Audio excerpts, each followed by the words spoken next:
Vamos ao primeiro tema de hoje. A Procuradoria-Geral da República rejeitou a segunda versão da delação premiada de Daniel Vorcaro do Banco Master e seguiu o mesmo entendimento da Polícia Federal. O Procurador-Geral da República, Paulo Gonet, afirmou que não existem elementos novos na nova proposta de Vorcaro.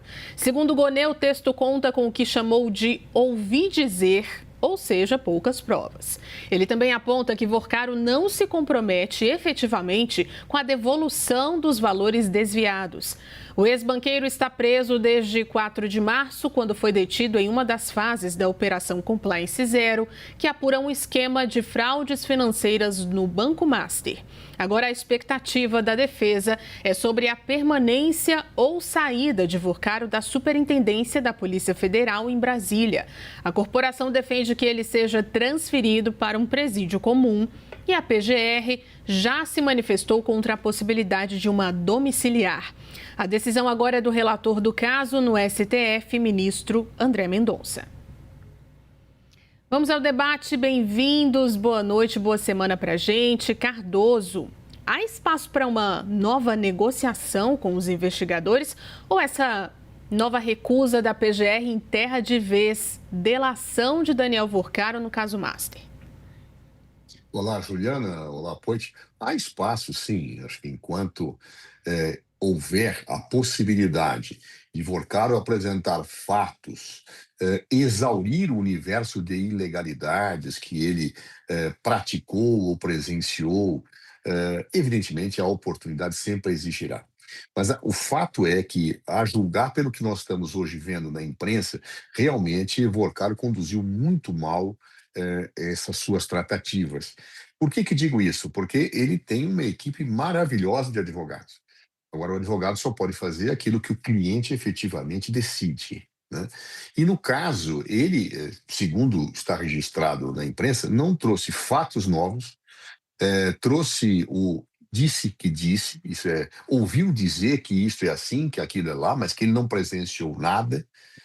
E isso, obviamente, colide com todos os fatos e evidências que estão colocados nessa apuração. Ele era um grande comandante de um grande esquema de corrupção e de desvios. Como é que ele só ouviu dizer? Quer dizer, as coisas aconteceram, foram acontecendo, e esta fraude bilionária aconteceu sem que ele manejasse as coisas? É realmente algo que chega até a ser patético. Não bastasse tudo isto, ou seja, ele não apresentar fatos novos, segundo a imprensa está noticiando, ele não quer também se empenhar em devolver o dinheiro desviado, é isso? Ora, como é que se pode fazer uma delação nesses termos? Ou seja, eu não apresento fatos novos, eu não apresento provas para demonstrar situações que ocorreram e já foram descobertas. E eu não quero ainda reparar o dano que a minha ação, que o meu esquema criminoso trouxe aos interesses públicos. Evidentemente, tem razão em confirmados esses fatos a Polícia Federal e também a Procuradoria-Geral da República. Até porque tenho certeza que se houvessem se equivocado, Polícia Federal e Procuradoria-Geral da República, não haveria o relator André Mendonça por homologar uma situação desse tipo. Eu não tenho por que dar vantagens para alguém que não contribui nada com uma investigação e ainda não se dispõe a recolocar os desvios financeiros que perpetrou ao longo do tempo. Então, é uma situação absolutamente equivocada. Isso não afasta, porém, a necessidade ou possibilidade de serem reabertas negociações se um outro espírito animar o senhor Vorcaro. Mas da forma que está, não dá. Ele pode perceber e falar, olha, ou eu faço uma coisa para valer, ou eu faço uma coisa séria, e aqui ninguém está dizendo que ele deve inventar coisas, como muitos delatores inventaram no passado. Ele tem que dizer e provar aquilo que efetivamente aconteceu. Não jogar para a plateia, jogar para aquilo que ele supõe investigadores querem ouvir, não, não é isso. Mas ele tem que falar a verdade, demonstrar a verdade e assumir um compromisso sério em recolocar o dinheiro público desviado e recolocar aos cofres que desviou dinheiro aquele dano gravíssimo que ocasionou. Sem isso, não há delação possível. E aí, claro, não havendo a delação em tratativa, não tenho dúvida que Vorcaro deve voltar, como já pediu a Polícia Federal, para uma situação de presídio comum. Por que ele está hoje na Polícia Federal. Ele está hoje lá não porque é uma vantagem que se dá a delatores que estão fazendo tratativas. Não. Ele está lá justamente numa situação para facilitar o contato com os advogados e permitir o bom trâmite da negociação. Se eu fico numa cela comum, é difícil o acesso ao advogado, é todo um conjunto de situações. E nesses casos, o advogado tem que passar dias com o seu cliente, pegando provas, debatendo situações, esclarecendo fatos, trazendo problemas que tem para que possam enriquecer uma eventual delação. Na medida em que acaba a negociação, o senhor Vorcaro tem que ir, sim, para um presídio comum. Não há nenhuma razão para que isso não ocorra. Poit concorda, bem-vindo, boa noite. Essa nova recusa da PGR enterra de vez delação de Daniel Vorcaro. Boa noite, Ju. Boa noite, doutor Zé Eduardo Cardoso. Todos estão acompanhando o grande debate. Olha, nesse ponto, Ju, eu concordo com o Zé Eduardo, não enterra de vez a delação. Sempre vai existir, né, até que se encerre o processo, até que não tem encerramento, né, Zé? Ele está preso, de repente opa, estou resolvendo falar, quero entregar tudo, pensei melhor aqui. Então, essa possibilidade existe. Mas, novamente, e me lembro do debate passado entre eu e Zé Eduardo, que a gente falou, isso vai minando as possibilidades do Vorcaro. Isso faz com que ele perca o poder de barganha dele. Vai perdendo a credibilidade na negociação. E quanto mais o tempo passa, o tempo corre contra ele. Existe a chance de outros falarem antes que ele. E aí, a dele já vai perdendo sentido. Existe a chance da Polícia Federal, Ministério Público, né, e dos órgãos competentes descobrirem coisas que ele poderia ter contado agora. Portanto, pesa contra o Vorcaro e pesa contra também a gente descobrir a verdade e os responsáveis serem punidos, Ju. Lembrando que Daniel Vorcaro, junto com a sua defesa, apresentou uma proposta de delação no começo de maio, que foi rejeitada no mês de maio, trocou de advogado, assumiu um outro advogado, né, com a premissa, não, agora esse outro advogado, e como o Zé disse, eu não conheço eles nem pessoalmente, nem pela mídia, Zé, né? O Zé falou, são advogados competentes, advogados experientes. Então esse outro assumiu, não, agora esse vai, né? E até sob suspeita do anterior, ter tido um estresse, um atrito ali com o ministro André Mendonça, então bota outro advogado, foi apresentada no começo de junho, rejeitada novamente, né, sob o pretexto de que, olha, não está contando novidade, não está entregando ninguém, não está dando o caminho do dinheiro, nada do que a gente não saiba. Ju, eu fico com duas dúvidas. Uma eu já falei no debate passado aqui. Por que o Vorcaro não entrega? Por quê? Está claro que tem corrupção. Já foi investigado, tem prova, gente presa. Não só ele, como o cunhado dele, como o sicário, né? Que aí eu não vi o vídeo, não sei, parece que teve vídeo, que se matou na prisão, assim, um negócio horrível. O pai dele e outros familiares, assim, um negócio horrível. Por que que ele não se entrega? Ele quer viver o resto da vida na cadeia do jeito que é? Não que ele não vai continuar preso, mas ele pode conseguir algum benefício. Por quê? Que ameaça será que ele está sofrendo para entregar peixe grande, ou se ele se acha tão esperto que não vou me entregar, vou amoitar o dinheiro. Não entra na minha cabeça por que que ele não entrega as pessoas. Que ameaça? O que está acontecendo por trás? Né?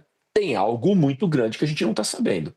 E a segunda hipótese, né, conversando com pessoas, a gente tem o direito de ter opinião e desconfiar de qualquer outro, até que se prove o contrário. Será, né? Vou jogar a linha na fogueira, tá, Ju? Será que essa delação é rejeitada porque é fraca ou porque talvez está entregando muita gente grande na República? Não sei, né? PGR deu os motivos, o Zé Eduardo colocou, mas ele mesmo, e todo mundo falava, envolvidos nos três poderes, executivo, legislativo, judiciário e de direita à esquerda, de próximo a Lula e próximo a Bolsonaro. Será que é por isso que estão possivelmente abafando a delação? Só para colocar mais uma dúvida no ar.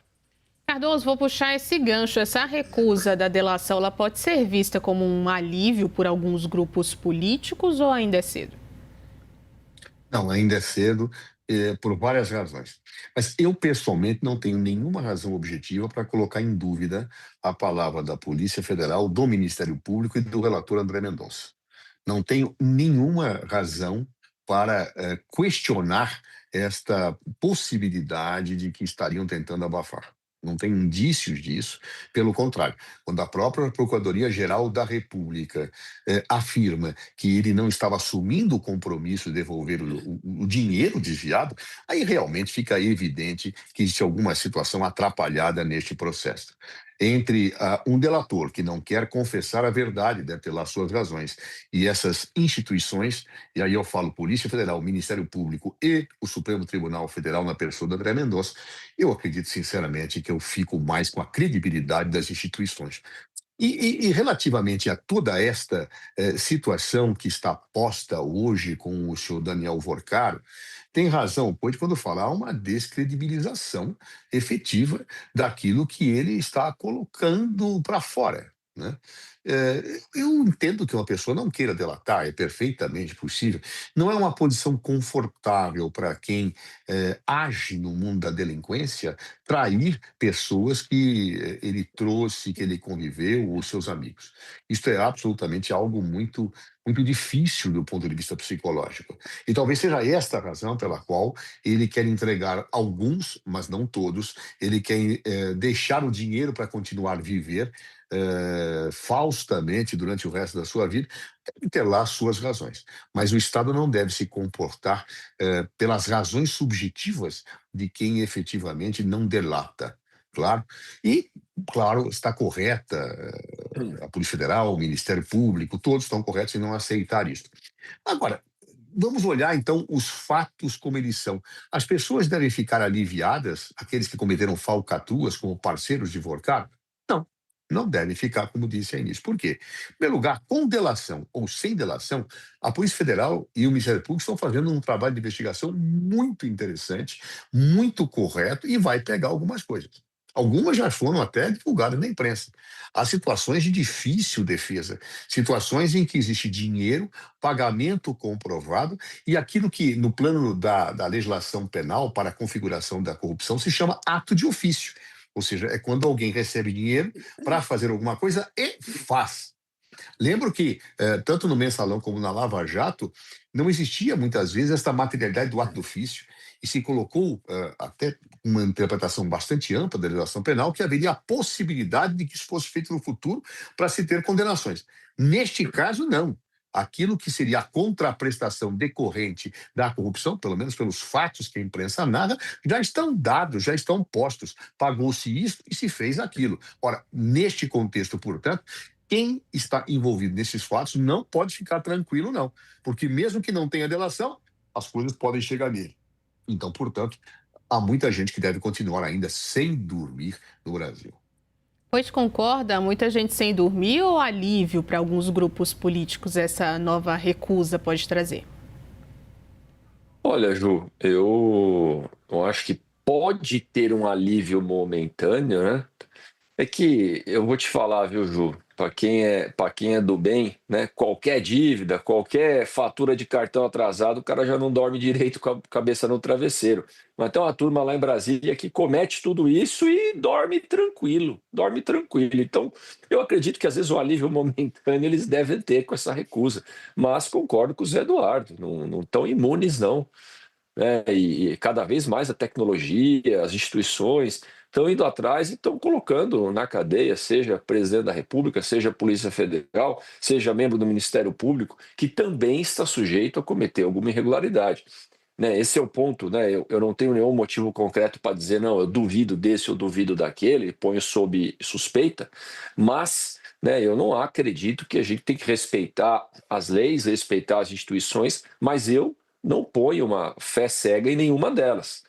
Dado que, eu estava me lembrando, Zé, estava até lembrando do episódio, a gente já teve um ex-procurador-geral da República que falou que entrou armado no STF para matar o ministro, né? Assim, né? Estou me referindo ao caso do Janot, assim, cara, assim, o cara é procurador-geral da República, né? E a gente tem os casos de suspeitas da opinião pública de grandes matérias em relação a conflitos de ministros, como o ministro Alexandre de Moraes, como a esposa do ministro, em contratos com o Master, que ainda não foram claramente, não foram 100% esclarecidos para para a população.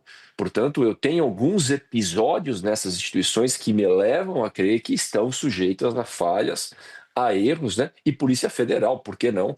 Né? As interferências na polícia, desde Lula até Bolsonaro, que foi motivo da saída do Moro e por aí vai. Né? E neste episódio do Master, membros, inclusive da Polícia Federal, foram presos também porque foram acusados de vazamento de informação. Né? Os caras do Vorcaro sabiam da Interpol, sabiam disso ou daquilo, tinham acesso a dados do Ministério Público. Portanto, na minha opinião, existem motivos para a gente, pelo menos, será que tem algum jogo maior acontecendo por aí? Né? Nada concreto sobre os nomes ali, mas eu levantaria essa hipótese. O que eu espero, Ju, é que o Daniel Vorcaro, novamente, eu falei isso, né? Não acho que tem CNN lá, tem acesso a isso, mas que alguém fale para ele, pelo amor de Deus, Daniel Vorcaro, que está lá na cadeia lá da Polícia Federal, na superintendência, né? Que se demorar muito, como o Zé falou, vai para a cadeia comum de volta. E diz que isso está deixando ele fora de controle. Fale tudo, conte. Até onde acha que vai? Já prenderam o cunhado, já prenderam seu pai, assim, fala. A única chance de ter algum benefício ou de reduzir os danos, né, de contenção dos danos, é essa. E essa sua chance está acabando. Está acabando. Se eu sou o delegado, eu vou ficar esperando até quando? Né? Cara, eu já tenho tudo aqui, você me conta. E é só essa chance. Se você não contar agora, o outro está ali na outra sala contando para mim. É melhor você não perder essa oportunidade. Porque eu imagino como é que são essas delações, acareações que eles fazem, já fizeram com ele, Ju. Portanto, é uma pena que ainda não tivemos um desfecho favorável para a sociedade nesse caso.